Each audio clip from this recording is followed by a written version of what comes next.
Guys, শীতের দিনে সবচেয়ে বেশি ভাল লাগে কি গাইস জানো?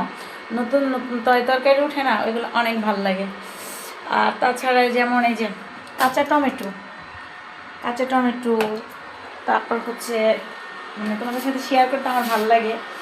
আমার তো পেঁচাল পালনের মানুষ নাই, লেগে আমি এই যে দেখো দুল্লা শাক, মানে এইগুলো হচ্ছে শীতের দিনের নতুন মানে। তারপরে যে টাকি মাছ, টমেটো, পাতা, এগুলা অনেক ভালো লাগে।